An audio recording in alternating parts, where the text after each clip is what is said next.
കേരളം വീണ്ടും ഒരു തെരഞ്ഞെടുപ്പ് ചൂടിലേക്ക് പോവുകയാണ്. തദ്ദേശ സ്വയംഭരണ തെരഞ്ഞെടുപ്പ് പടിവാതിക്കൽ എത്തി നിൽക്കുന്നു. എല്ലാ കാലത്തും ചൂടേറിയ രാഷ്ട്രീയ ചർച്ചകൾ നടക്കുന്ന ഒരു ഇടമാണ് വെള്ളാപ്പള്ളി നടേശൻ്റെ കണിച്ചുകുളങ്ങരയിലെ ഈ വസതി. ഇന്ന് നമ്മളോടൊപ്പമുള്ളത് SNDP യോഗം ജനറൽ സെക്രട്ടറി വെള്ളാപ്പള്ളി നടേശനാണ്. കേരളത്തിൻ്റെ രാഷ്ട്രീയം എല്ലാ കാലത്തും സസൂക്ഷ്മം നിരീക്ഷിക്കുകയും വിശകലനം ചെയ്യുകയും ചെയ്യുന്ന ആളാണ് അദ്ദേഹം. പുതിയൊരു തെരഞ്ഞെടുപ്പിലേക്ക് എത്തിയിരിക്കുന്നു. വലിയ ചൂടുപിടിച്ച ചർച്ചകളൊക്കെ നടക്കുന്നു. ഇവിടെയും ചർച്ചകളൊക്കെ നടക്കുന്നുണ്ടെന്നറിയാം. എങ്ങനെ നോക്കിക്കാണുന്നു ഈ ഒരു അന്തരീക്ഷത്തെ? ആർക്ക് ഗുണകരമാകും? ഈ ത്രിതല പഞ്ചായത്തിലെ തെരഞ്ഞെടുപ്പ് പ്രാദേശികമായി നിർത്തുന്ന സ്ഥാനാർത്ഥികളെ നന്മതിന്മകളെ ആശ്രയിച്ചായിരിക്കും വിജയവും പരാജയവും. അതുകൊണ്ട് ആർക്കായിരിക്കും വിജയം ആർക്കായിരിക്കും പരാജയം എന്ന് നമുക്ക് മുൻകൂട്ടി പറയാൻ സാധിക്കില്ല. സ്ഥാനാർത്ഥികളെ നിർണയിച്ച ശേഷം ഇപ്പം തന്നെ സ്ഥാനാർത്ഥികളെ നിർണ്ണയിക്കാൻ എല്ലാവരും വോട്ടാണ്. കാരണം എന്ന് വെച്ചാൽ നല്ല സ്ഥാനാർത്ഥികളെ നിർത്തണമെന്ന്, ജനപ്രിയരായ ആളുകളെ നിർത്തണമെന്നും എല്ലാ പാർട്ടിക്കാർക്കും വിചാരമുണ്ട്. അങ്ങനെ പാർട്ടി മെമ്പർമാരെ വേണമെന്ന് പോലും നിർബന്ധമില്ല. ആരെങ്കിലും കിട്ടി അവരുടെ കൊടിയും ചിഹ്നവും കൊടുത്ത് മത്സരിപ്പിക്കാൻ പോലും പല പാർട്ടികളും തയ്യാറായിട്ട് വരുന്നു. ഇനിയിപ്പോൾ ഇലക്ഷൻ വരാൻ പോകുന്നു, പ്രഖ്യാപനങ്ങൾ വരാൻ പോകുന്നു. ഇടതുപക്ഷത്തെ ഒരുപാട് പ്രഖ്യാപനങ്ങൾ ഇടതുപക്ഷം കൊണ്ടുവന്നു. ക്ഷേമ പെൻഷൻ അടക്കമുള്ള കാര്യങ്ങൾ വർദ്ധിപ്പിച്ച് നൽകുന്ന ഒരു സാഹചര്യം ഉണ്ടായിട്ടുണ്ട്. പക്ഷേ അത് ഒരു ഇലക്ഷൻ അടുത്തപ്പോൾ ഒരു നീക്കമായി തോന്നുന്നുണ്ടോ? കാരണം പലപ്പോഴും പെൻഷനുകളെല്ലാം മുടങ്ങിക്കിടക്കുകയായിരുന്നു. ഇലക്ഷൻ അടുത്തപ്പോൾ ഒരു പ്രഖ്യാപനം വരുമ്പോൾ ജനം അതിനകത്ത് വീഴും എന്ന് തോന്നുന്നുണ്ടോ? അങ്ങനെയൊന്നുമില്ല. ജനം എന്ന് പറഞ്ഞ മറവി എന്നുള്ളൊരു വലിയൊരു അനുഗ്രഹം ജനത്തിനുണ്ട്, ഭഗവാൻ കൊടുത്തിട്ടുണ്ട്. ഇപ്പം പലതും മറന്നിടുന്നതാണ്. ഇപ്പം തന്നെ പെൻഷൻ ഒരു കുടിശ്ശ 1600, ഇപ്പോൾ പ്രഖ്യാപിച്ച കൂടെ ചേർത്ത് 2000, ഇപ്പോൾ 3600 രൂപ കൊടുക്കുന്നു എന്ന് പറയുമ്പോൾ ഈ വിമർശിക്കാനുള്ളവർക്ക് വിമർശിക്കാം. പാവങ്ങളെ സംബന്ധിച്ചിടത്തോളം അപ്പം ഇതിൻ്റെ കുഴിയല്ല എണ്ണ അവർക്ക് ആവശ്യമില്ല, അപ്പം തിന്നണമെന്നേ ഉള്ളൂ. അത് കിട്ടണ്ടേ സ്ഥിരമായി? അതിപ്പോൾ കിട്ടുമല്ലോ, കിട്ടുമെന്നല്ലേ ഇപ്പോൾ പറഞ്ഞിരിക്കണത്. ഇപ്പോൾ സ്ഥിരമായിട്ടെന്ന് പറഞ്ഞാലോ ഒന്നല്ലേ കുടിശ്ശികയുള്ളൂ 1600, അതും കൊടുക്കുന്നത് ഇപ്പോൾ കൂടിയ 2000 കൊടുക്കുന്നു എന്ന് പറയുമ്പോൾ 3600 രൂപ ഓരോ പാവപ്പെട്ടവർക്കും കിട്ടുക എന്ന് പറഞ്ഞാൽ ചെറിയ കാര്യമാണോ? വേറെയും പെൻഷനുണ്ടല്ലോ, വിധവകൾക്കായാലും ജോലിയില്ലാത്തവർക്കുമായിട്ടും. ഏതായാലും ഒരു ആനുകൂല്യങ്ങളുടെ പെരുമഴ തന്നെയാണ് പിണറായി ഗവൺമെൻറ് പ്രഖ്യാപിച്ചത്. അത് ഇലക്ഷൻ രണ്ടാണെന്ന് പറയുന്നവർക്ക് അങ്ങനെ പറയാം. ഏതായാലും പപ്പനായാലും കണ്ടക്കുഞ്ഞായാലും ഊത്ത് കേട്ടാൽ പോരെ, പാവങ്ങൾക്ക് ഇഷ്ടം പോലെ പണം കിട്ടിയാൽ പോരെ, അവർക്ക് കിട്ടും. മൂന്നാമതും പിണറായി സർക്കാർ തന്നെ തുടരുമെന്നാണ് വിശ്വസിക്കുന്നത്? അതിനുള്ള സാധ്യതയാണ് കാണുന്നത്, വേറൊന്നും കൊണ്ടല്ല. എനിക്ക് മൂന്നാമതും പിണറായി സർക്കാരിൻ്റെ ഭരണ നൈപുണ്യം കൊണ്ടാണെന്ന് ഞാൻ അവകാശപ്പെടുന്നില്ല. ഇവിടെ ആരാണ് വേറെ വരാനിരിക്കുന്നത്? കോൺഗ്രസ് ഇന്ത്യക്ക് സ്വാതന്ത്ര്യം നേടിത്തന്ന പ്രഗത്ഭമായ ഒരു പാർട്ടിയാണ്. അഖിലേന്ത്യാ ലെവലിൽ ഒരുപാട് പ്രഗത്ഭരുണ്ട്. അവരുടെയൊക്കെ സ്ഥിതി എന്താ? കോൺഗ്രസ് അഖിലേന്ത്യാ ലെവലിൽ തന്നെ തകർന്ന് തരിപ്പണമല്ലേ, ഈ രാജ്യം മുഴുവൻ പറ്റേണ്ടതല്ലേ. കേരളത്തിൽ തന്നെ നമുക്ക് എത്ര ഗ്രൂപ്പാണ്, ഗ്രൂപ്പിനകത്ത് അടിയല്ലേ. ഇതെല്ലാം വന്നപ്പോൾ നിങ്ങളൊന്ന് ആലോചിക്കും, BJPയുടെ വളർച്ച ആരുടെ തകർച്ചയാണ്?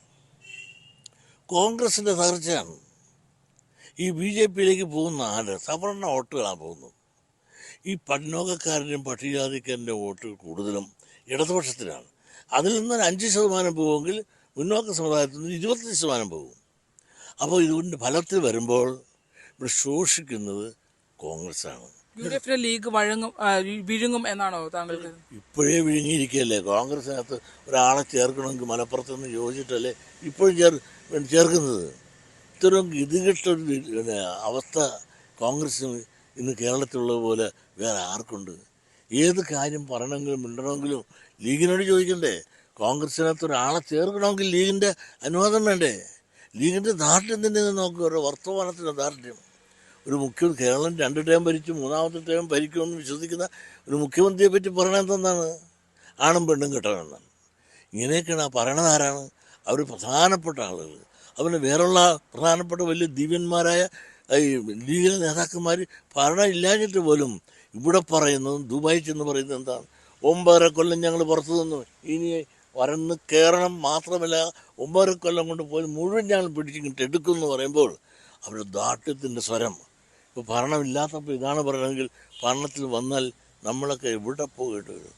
കെട്ടിത്തൂങ്ങി ചാകേണ്ടി വരും. മലപ്പുറം ഇപ്പോഴും മറ്റൊരു രാജ്യം തന്നെയാണ് താങ്കൾക്ക്. രാജ്യം പോലെയല്ല ഇപ്പോഴും. നിങ്ങൾ ഓർക്ക് മുസ്ലിങ്ങളുടെ ഒരു ആഘോഷങ്ങളോ അല്ലെങ്കിൽ അവരുടെ മതാചാരങ്ങളോ നടക്കുന്ന സ്ഥലത്ത് ഒരു കട പോലും ഇവിടെ തുടങ്ങാൻ സാധിക്കുമോ? ഇതൊക്കെ പലരും പറയുന്നില്ല, ഭയന്ന്. എന്താ അവിടെ കാണിക്കുന്നവർക്ക്? അവർക്ക് അവിടെ ജനാധിപത്യമില്ല എന്നാണ് പറയുന്നത്. ജനാധിപത്യം എവിടെ ഇരിക്കുന്നത്? അവിടെ മതാധിപത്യമാണ്. അവിടെ അവരുടെ മതത്തെയും മതാചാരങ്ങൾക്കും അനിഷ്ഠിതമായി മാത്രമേ മറ്റുള്ള മതക്കാർക്ക് ഇവിടെ ജീവിക്കാനും പ്രവർത്തിക്കാനും സാധിക്കൂ. ഇതൊരു പകല് പോലെ സത്യമല്ലേ? നിങ്ങൾ പറയാൻ ഇവിടെ ഒരു രാഷ്ട്രീയക്കാർക്ക് തൻ്റെ ഇടമില്ലല്ലോ, ധൈര്യമില്ലല്ലോ. ഈ ബാക്കിയുള്ളവർ കുറ്റം എന്തിനാ പറയണത്? എല്ലാവരുടെ മനസ്സിലുണ്ടത്, എല്ലാവരുടെ മനസ്സിലും അറിയാം. പക്ഷേ പറയുന്നില്ലെന്ന് മാത്രമേ ഉള്ളൂ. പറയുന്നില്ല എന്ന് വിചാരിച്ചുകൊണ്ട് ഇവർ ചെയ്യുന്നതെല്ലാം ശരിയാണ് എന്ന് അവർ സ്വയം പരിശോധിക്കട്ടെ. അവരുടെ ആചാരങ്ങൾ വരുമ്പോൾ ഒരാൾ ഒരു ചായക്കട തോന്നിരിക്കാൻ ബന്ധുക്കളെ സമ്മതിക്കുമോ? എന്ത് നാട്ടിലും വഴക്കുണ്ടാക്കി എല്ലാം അടപ്പിക്കല്ലേ. NEP വിഷയം ശ്രദ്ധയിൽപ്പെട്ടിരുന്നോ? NEP വിഷയം, കേന്ദ്ര വിദ്യാഭ്യാസ കരാറുമായി ബന്ധപ്പെട്ടിട്ടുള്ള വിഷയം കേട്ടിട്ടുണ്ട്. CPI അങ്ങനെ ഒരു നിലപാട്, പ്രത്യേകിച്ച് തെരഞ്ഞെടുപ്പ് കൂടി വരുന്ന ഒരു ഘട്ടത്തിൽ CPIയുടെ നിലപാടിനെ എങ്ങനെ നോക്കി കാണുന്നു? ഇടത് മുന്നണി ആകെ പ്രതിസന്ധിയിലാകുന്ന ഒരു സാഹചര്യം ഉണ്ടായി. അത് പരസ്യമായ ഒരു പ്രസ്താവന ഇല്ലാതെ അവരുടെ അകത്ത് തന്നെ ചർച്ച ചെയ്ത് തീർക്കേണ്ടതായിരുന്നു. പക്ഷെ ചെയ്തത് ശരിയായില്ല. കാരണം ഒരു ഒന്നിച്ച് നിൽക്കുന്ന ഒരു സംവിധാനം നിലനിൽക്കുമ്പോൾ ഇതുപോലെ സെൻട്രൽ ഗവൺമെൻറ്റുമായിട്ട് ഒരു വിദ്യാഭ്യാസ നയത്തുമായി ബന്ധപ്പെട്ടൊരു എഗ്രിമെൻ്റ് വെക്കാൻ തീരുമാനിക്കുമ്പോൾ ഘടകകക്ഷികളുമായിട്ട് CPI മാത്രമല്ല ഘടകകക്ഷികളുമായിട്ട് എല്ലാവരുമായിട്ട് ആലോചിച്ച് ഒരു തീരുമാനം എടുക്കേണ്ടതായിരുന്നു. ആ ചെയ്ത് തെറ്റായിപ്പോയി, അങ്ങനെ വേണ്ടതായിരുന്നു എന്ന് ആ തെറ്റ് സ്വയം ഏറ്റെടുത്ത് മിസ് ഗോവിന്ദൻ മാസ്റ്റർ പറയുകയും ചെയ്തിട്ടുണ്ട്. പക്ഷെ ഇങ്ങനെ ഒരു ഏത്തേടേണ്ട കാര്യം ഇപ്പോൾ ഇല്ലായിരുന്നു. കുറച്ചുകൂടെ സൂക്ഷ്മത അതിനകത്ത് പാലിച്ചിരുന്നുവെങ്കിൽ എതിരാളികൾക്ക് ഇങ്ങനെ ഒരു വടി കൊടുത്ത് അടിമേടിക്കാനുള്ള അവസരം ഇല്ലാതാക്കാമായിരുന്നു. 2 സർക്കാരുകൾ ഇപ്പോൾ വന്നു ഇടതുപക്ഷത്തിന്റെ. അതിൽ ആ 2 സർക്കാരുകളെ നമ്മൾ കമ്പയർ ചെയ്യുമ്പോൾ ഏത് ടീമിനാണ്, ഏത് സർക്കാരിനാണ് കൂടുതൽ മാർക്ക് ഇടാൻ കഴിയുന്നത്? 1ഉം 2ഉം ഉള്ളതിന് അതിൽ 1നാണ് നല്ല മാർക്ക്. എന്തായിരുന്നു 2ന്റെ പ്രശ്നം? ഒരുപാട് പ്രശ്നങ്ങളും വന്നില്ലേ ഇവിടെ? കൊറോണയും അതും ഇതും ദാരിദ്ര്യമൊക്കെ ഇവിടെ വന്നില്ലേ? ഇതൊക്കെ വന്നപ്പോൾ രണ്ടാമത്തെ ഗവൺമെൻറ്റിൻ്റെ കാലത്ത് ഒരുപാട് പ്രതിസന്ധികൾ ഇവിടെ വന്നു. അതുകൊണ്ട് ഇവർ വിചാരിക്കുന്ന ഈ കാര്യങ്ങൾ കൊണ്ടുപോകാൻ ഒക്കാതെ വരിക. ഫണ്ടിൻ്റെ ഷോർട്ടേജ്, ഏതിനും ഫണ്ടാണല്ലോ വേണ്ടത്. ഇന്നെല്ലാം പ്രശ്നം ഈ കേരളത്തെ സംബന്ധിച്ചിടത്തോളം രാജ്യത്തെ സംബന്ധിച്ചിടത്തോളം ഉണ്ടായി. ഇതെല്ലാം നമ്മുടെ രാജ്യത്തിൻ്റെ വികസനത്തെ എല്ലാം ബാധിച്ചിട്ടുണ്ട്. അതുകൊണ്ട് രണ്ടാമത്തേതിനേക്കാൾ മെച്ചമായിരുന്നു ഒന്നാമത്തേത് എന്ന് പറയാതിരിക്കാനൊക്കെ. പിന്നെ ഒന്നാമത്തെ ഭരണകാലത്തിരുന്ന മന്ത്രിമാരെല്ലാം തന്നെ വളരെ പ്രഗത്ഭന്മാരായിരുന്നു. അവരെല്ലാം നല്ല രീതിയിൽ പ്രഗത്ഭന്മാരും പരിചയസമ്പന്നമായിരുന്നു. രണ്ടാമത്തെ ആളുകൾ പരിചയപ്പെട്ട് ആരും മോശമൊന്നുമല്ല, ഓരോരുത്തരും പരിചയപ്പെട്ട് വരാനുള്ള ഒരു കാലതാമസം, അതിൻ്റെ ഒരു കുറവ്. പരിചയപ്പെട്ട് വന്ന ശേഷം അവരെല്ലാം അവരുടേതായ മേഖലകളിൽ അവർ വളരെ ഗംഭീരമായും അവർ ഭരണം നടത്തിയെന്ന് പറയാതിരിക്കാൻ നിവൃത്തിയില്ല. അടുത്തൊരു മന്ത്രിസഭയോ അല്ലെങ്കിൽ അടുത്തൊരു ഇടതുപക്ഷ ഭരണം വരുമെന്നാണ് താങ്കൾ പറയുന്നത്. അങ്ങനെയാണെങ്കിൽ ആരൊക്കെ ആ ഒരു മന്ത്രിസഭയിൽ ഉണ്ടാകണം എന്നാണ് ആഗ്രഹിക്കുന്നത്, അല്ലെങ്കിൽ ആ ഒരു ഇടതുപക്ഷത്തിൻ്റെ ഒരു കൂട്ടത്തിൽ ഉണ്ടാകണം എന്നാണ് ആഗ്രഹിക്കുന്നത്? ഞാൻ കൂട്ടത്തിലല്ല, ഞാൻ ഒറ്റ ആളിൻ്റെ പേരേ പറയുള്ളത്. പിണറായി വിജയൻ മുഖ്യമന്ത്രിയായി ഉണ്ടാകണം. വേറെ ആരും മുഖ്യമന്ത്രി, ഇടതുപക്ഷത്തിലൂടെ ഭൂരിപക്ഷം 3ാമതും കിട്ടി. പിണറായി അല്ലാതെ വേറെ ആരെങ്കിലും ജയിച്ചു കഴിഞ്ഞ് പ്രൊമോട്ട് ചെയ്ത് ഇവർ കൊണ്ടുവരാൻ പോയാൽ 6 നില പൊട്ടിത്തെറിക്കും ഇടതുപക്ഷം. മുഖ്യമന്ത്രി സ്ഥാനാർത്ഥിയായി പിണറായി വിജയൻ തന്നെ ഉണ്ടാവണം, അല്ലെങ്കിൽ പരാജയം ഉണ്ടാവും. ഉറപ്പല്ലേ? നിങ്ങളൊന്ന് ആലോചിച്ച് നോക്ക്. പിണറായി വിജയൻ കേരളത്തിൽ വന്നപ്പോൾ, പാർട്ടി നേതൃത്വത്തിൽ വന്നപ്പോൾ മുമ്പുണ്ടായിരുന്ന സ്ഥിതി എന്താണ്? ഇവിടെ പാർട്ടി പരസ്പരം പോരടിച്ച് ഇങ്ങനെ തമ്മിൽ തല്ലുന്ന അവസരത്തിൽ ഇതെല്ലാം തന്നെ ഒത്തുകൂട്ടി അവിടെ സംഘടനാപരമായി ഒന്നിച്ച് നിർത്തിക്കൊണ്ട് നേതൃപാഠവും കാണിച്ച ഒരു മഹൽ വ്യക്തിയാണ് അദ്ദേഹം. ആ മഹൽ വ്യക്തിയുടെ പ്രാഗൽഭ്യം കൊണ്ടാണ് ഇന്നും ഈ പാർട്ടി തളരാതെ മുമ്പോട്ട് പോകുന്നുവെങ്കിൽ പിണറായി എന്ന ഒരു വ്യക്തികളുടെ നയപരമായ തീരുമാനങ്ങളുടെ അടിസ്ഥാനത്തിലാണ്. പലപ്പോഴും ഇതിനകത്ത് പലരും പൊട്ടിത്തെറിച്ച് പോകേണ്ട അവസരം വന്നിട്ട് പോലും അവരാരും പോയില്ല. പോകാതെ ഇതിനകത്ത് തന്നെ നിന്നത് പോലും അദ്ദേഹത്തിൻ്റെ നയമാണ്. അങ്ങനെ നയത്തെ കൊണ്ടുപോകാൻ പറ്റുന്ന ഒരു നേതൃത്വം ഇന്ന് ഇടതുപക്ഷത്തിനകത്ത്, പ്രത്യേകിച്ച് കമ്മ്യൂണിസ്റ്റ് പാർട്ടിയുടെ അകത്ത് ഇല്ല. പലരും അവർക്ക് മുഖ്യമന്ത്രി സ്ഥാനത്തേക്ക് പരിഗണിക്കാൻ കഴിയുന്ന മറ്റൊരാളില്ല എന്നുള്ളതാണ് ഇടതുപക്ഷത്തിൽ. പലരും കൊള്ളാമെന്ന്. അങ്ങനെ പലർക്കും ആഗ്രഹം കാണുമായിരിക്കും.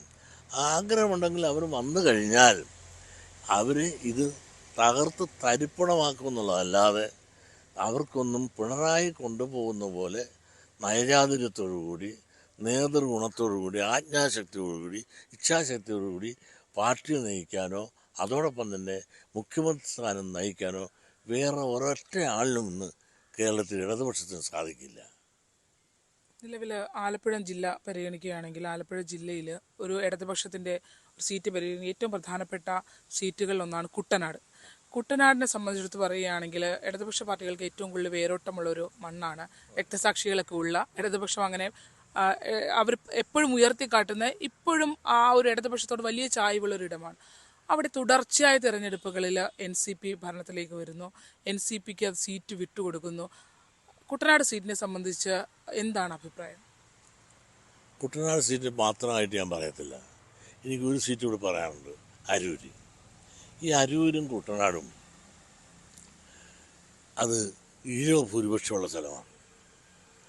ഈഴവ സമുദായത്തിന് സ്ഥാനാർത്ഥികളെ നിർത്തി ജയിപ്പിക്കാൻ ഒരുപാട് ആളുകൾ ഇടതുപക്ഷത്തിനുണ്ട്. അവർക്ക് ആ സീറ്റ് കൊടുക്കണം. കാരണം സമുദായത്തിൽ നിന്ന് ഒരൊറ്റ സീറ്റ് ചെയ്യുന്നുള്ളൂ ഇവിടെ, കായംകുളം മാത്രം. ആലപ്പുഴ ജില്ലയിൽ സമുദായത്തിന് ഒരുപാട് നേതാക്കന്മാരും അണികളുമുള്ള ഈ ജില്ലയിൽ സമുദായത്തിന് ഒറ്റ സീറ്റിൽ ഒതുക്കുക എന്ന് പറഞ്ഞാൽ വലിയ സങ്കടമാണ്. കായംകുളം പറഞ്ഞ കുട്ടനാട് NCPക്ക് കൊടുക്കുക എന്ന് പറഞ്ഞാൽ ഒരു അഡ്ജസ്റ്റ്മെൻറ്റിൽ ആദ്യം ഒരാൾക്ക് കൊടുത്തു, ഓട്ടെ. പക്ഷെ തുടർന്ന് അവർക്ക് തന്നെ കൊടുക്കുക എന്ന് പറഞ്ഞാൽ ജനാധിപത്യത്തെ കശാപ്പ് ചെയ്യാം. അവർക്ക് കൊടുക്കുക എന്ത് ന്യായം? ഒരുപാട് ഔദാര്യം, പ്രത്യേകിച്ചും പിണറായി ഗവൺമെൻറ്റിൽ ഘടകകക്ഷികളോട് ഇത്തരം ഔദാര്യം കാണിക്കുന്ന ഒരു സമീപനം വേറെ ഒരു ഗവൺമെൻറ് കാണിച്ചിട്ടില്ല.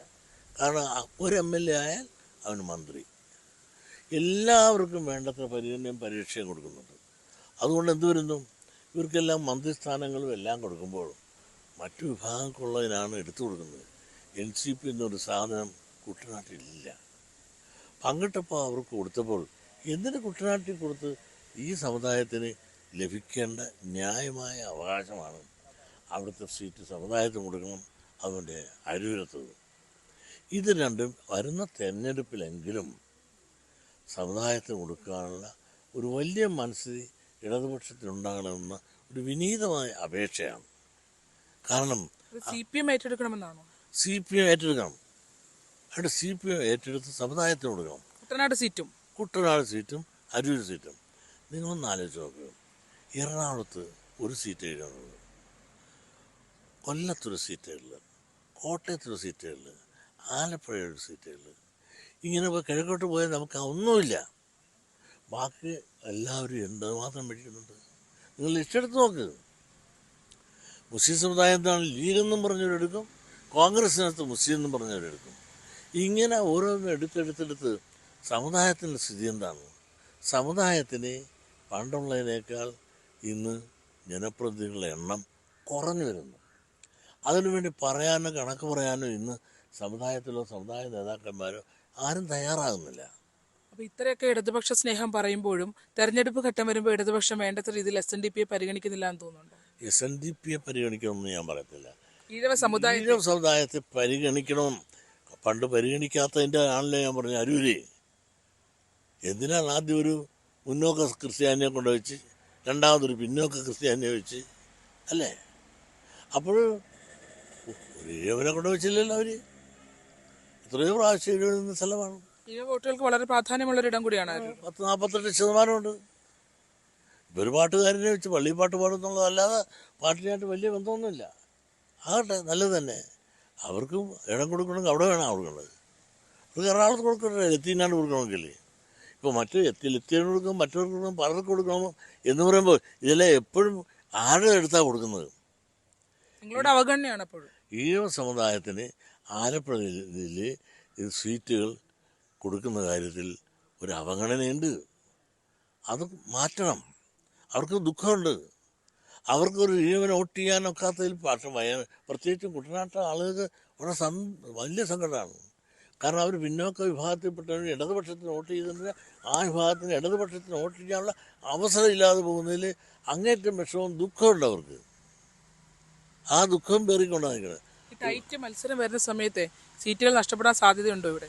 എവിടാ ഈ കുട്ടനാട് മരൂറുമൊക്കെ അങ്ങനെ ടൈറ്റ് മത്സരം എന്ന് പറഞ്ഞാൽ സ്ഥാനാർത്ഥികൾക്കൊക്കെ പറയാനൊക്കെ ഉള്ളൂ. ഒരുപക്ഷെ ഇടതുപക്ഷം പിന്നെ ഈഴവ സ്ഥാനാർത്ഥികളെയൊക്കെ നിർത്തണമെങ്കിൽ ടൈറ്റ് എന്ന് പറഞ്ഞാൽ ഇവിടെ വരാനാണ്. എല്ലാം തൂത്തുവാരുകയല്ലേ. ആലപ്പുഴയും മറ്റിടങ്ങളിലും ഇപ്പോഴും അടുത്ത തവണയും തൂത്തുവാരുമെന്ന് തന്നെയാണ് പ്രതീക്ഷിക്കുന്നത്. ഇവർ കുറേ കൂടെയൊക്കെ നയപരമായി ഇപ്പോൾ സുധാകരൻ സാറിനെ ഒന്നും വെറുപ്പിക്കാതെ കൊണ്ടുപോകണം. സുധാകരൻ സാർ ഒരു അപ്രസക്തനായ ഒരാളായിട്ട് കാണരുത്.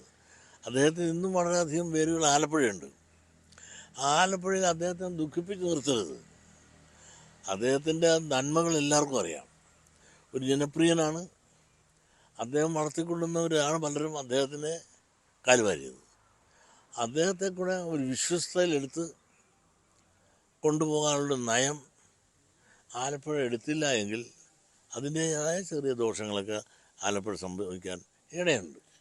ഇത്രയധികം കൃത്യനിഷ്ഠമായി കാര്യങ്ങൾ കൊണ്ടുപോയിട്ടും ഏറ്റവും ഒടുവിൽ ആ സ്വർണ്ണപ്പാളി വിവാദം വലിയ നാണക്കേടുണ്ടാക്കിയില്ലേ?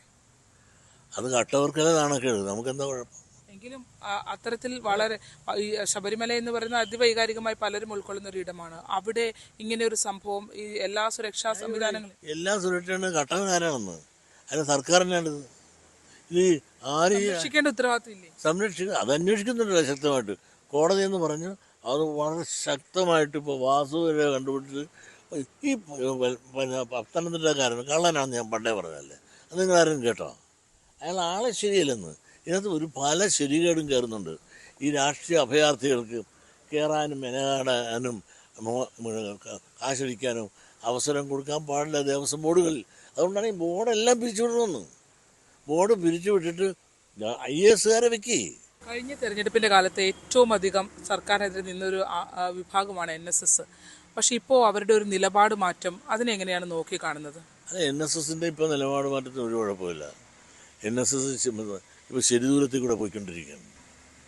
NSS ശരി ദൂരത്തിലാണ്. ശരി ദൂരത്തിൽ കൂടെ പോയിക്കൊണ്ടിരിക്കുകയാണ്.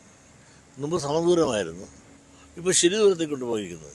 എന്തിനാണ് സുമാരൻ നരേറ്റുണ്ടെങ്കിൽ എല്ലാവരും കൂടെ കൊണ്ട് പ്രകടനം നടത്തുകയും അദ്ദേഹത്തിനെതിരായിട്ട് പ്രമേയം പാസ്സാക്കാൻ അദ്ദേഹം ചെയ്തപ്പോൾ അവിടെ ഒരു സമ്മേളനം നടത്തപ്പോൾ അവരുടെ പ്രതിനിധിയായിട്ട് ഒരാളെ അയച്ചതാണ്. അടുത്ത് എന്താ തെറ്റ്? ഒരു പ്രതിനിധി വന്നു, സർക്കാർ പറഞ്ഞിട്ട് ഞാനും പോയ ആളാണ്. ആ പോയി അവിടെ നടന്നൊരു സമ്മേളനത്തിൽ പങ്കെടുത്തു എന്നുള്ളത് കൊണ്ട് ഉടനെ സുമാരൻ നായരെ ഉടനെ നേരെ ആണിയടിക്കാൻ ശ്രമിക്കുന്നത് ശരിയാണ്. ഇപ്പോൾ ഏറ്റവും കൂടുതൽ തർക്കം നടന്നുകൊണ്ടിരിക്കുന്നത് തെരഞ്ഞെടുപ്പിലേക്ക് വരുമ്പോഴും കോൺഗ്രസിൻ്റെ ഏറ്റവും വലിയൊരു പ്രശ്നം എന്ന് പറയുന്നത് മുഖ്യമന്ത്രി സ്ഥാനാർത്ഥിയെ സംബന്ധിച്ച തർക്കമാണ്. ഇപ്പോൾ ഈ പേരുകളൊക്കെ പറയുമ്പോഴും അതിനകത്ത് പേരിന് പോലും ഒരു ഇഴവ പേരുകളുമില്ല.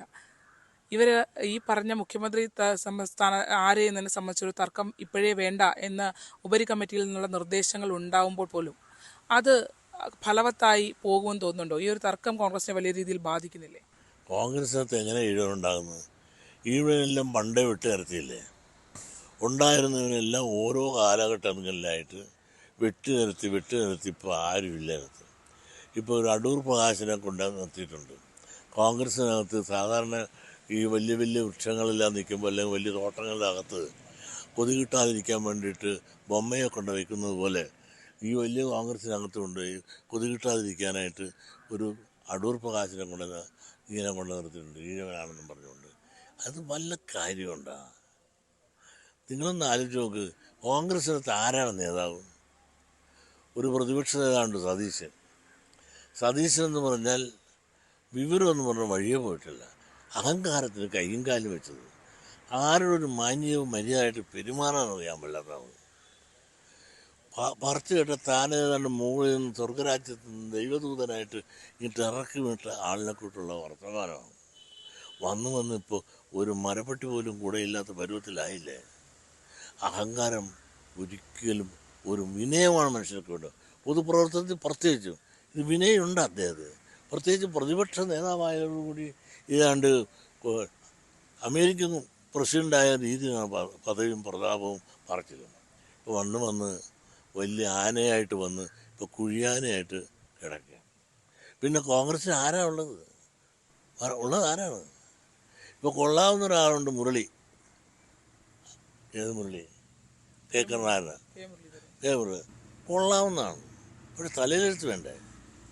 KPCC പ്രസിഡൻ്റായിരുന്ന കാലത്ത് നല്ലൊരു KPCC പ്രസിഡൻ്റായിരുന്നു, നല്ലൊരു നേതാവ്, നല്ലൊരു അഡ്മിനിസ്ട്രേറ്ററായിരുന്നു.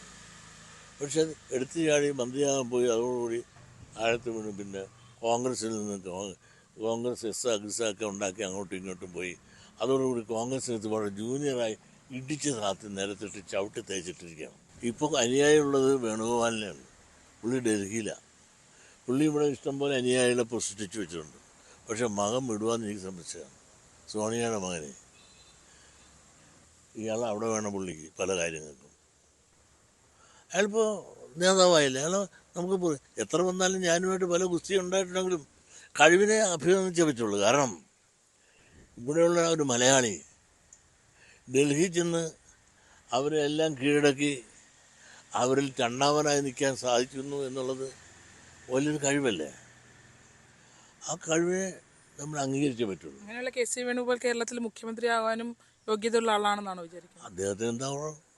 അദ്ദേഹത്തിനും സാധ്യത കിട്ടിയ പുള്ളി ചാടിപ്പോരുമായിരിക്കും എന്നാണ് എൻ്റെ തോന്നണ്ടേ. UDF അങ്ങനെ പരിഗണിക്കപ്പെടുവാണെങ്കിൽ KC വേണുഗോപാലിനാണ് കൂടുതൽ സാധ്യതയാണോ വരുന്നത്? കാരണം ഇന്നത്തെ പരിസ്ഥിതിക്ക്, കാരണം കോൺഗ്രസിൻ്റെ സെൻട്രലിലും സ്റ്റേറ്റിലും പിടിമുറുക്കി നിൽക്കുന്ന വേണുഗോപാലിനായിരിക്കും ഇന്ന് സാധ്യത. പിന്നെ ഇതൊക്കെ സാധ്യത പറഞ്ഞാലും കോൺഗ്രസ് ഭൂരിപക്ഷം കിട്ടിയിട്ട് വേണ്ട സാധ്യത. അതൊരിക്കലും കിട്ടുകയില്ല. പിന്നെ ഭരണവിരുദ്ധ വികാരം എന്നൊന്നും ഇല്ല എന്നാണല്ലേ ഇപ്പോഴും ഉറച്ചു പറയുന്നത്? ഭരണവിരുദ്ധ വികാരം ഉണ്ടായിരിക്കാം, അതെന്നും ഇത്രയും 10 കൊല്ലം ഇരുന്നവർക്ക് വികാരം ഉണ്ടായിരിക്കാം. പക്ഷെ അവിടെ നന്മ ചെയ്തതൊന്നും ഇവിടുത്തെ പാവങ്ങളിലെ ഒട്ടിയാണത്, വാരി കൊടുക്കുകയല്ലേ ഇപ്പോൾ. അതെല്ലാം കൂടാതെ ആൾട്ടർനേറ്റീവ് ആര് എന്ന് ചോദിക്കുമ്പോൾ ഇവിടെ ശക്തമായ ത്രികോണ മത്സരമാണ്. ആ ത്രികോണ മത്സരത്തിൻ്റെ ഗുണങ്ങളെല്ലാം ഇടതുപക്ഷത്തിന് കിട്ടും. കോൺഗ്രസ് ഛിന്ന ഭിന്നമാണ് വോട്ട്. അവിടെ വോട്ട് നല്ല പ്രശ്നം കോൺഗ്രസ് BJP കൊണ്ടുപോകും. പിന്നെ ഇവർക്ക് കിട്ടുന്ന വോട്ട് എവിടുന്ന് കണക്ക് പറ. അതാണ് അദ്ദേഹം പറയുന്നത്. അതായത് ശക്തമായ മത്സരമായിരിക്കും തദ്ദേശ സ്വയംഭരണ തെരഞ്ഞെടുപ്പിലും ഒപ്പം തന്നെ വരാൻ പോകുന്ന നിയമസഭാ തെരഞ്ഞെടുപ്പിലും ഉണ്ടാവുക. അവിടെ ഇടതുപക്ഷത്തിന് ഗുണം ചെയ്യുക, വലതുപക്ഷത്തിനുണ്ടാകുന്ന വീഴ്ചയാകും എന്നുള്ളതാണ്. ആ ത്രികോണ മത്സരത്തിൽ ഗുണം ചെയ്തുകൊണ്ട് ഇടതുപക്ഷം തന്നെ അധികാരത്തിൽ വരും. അതിൽ മുഖ്യമന്ത്രിയായി പിണറായി വിജയൻ തന്നെ മുന്നിൽ നിന്ന് നയിക്കും എന്ന് തന്നെയാണ് അദ്ദേഹം പ്രതീക്ഷിക്കുകയും ചെയ്യുന്നത്.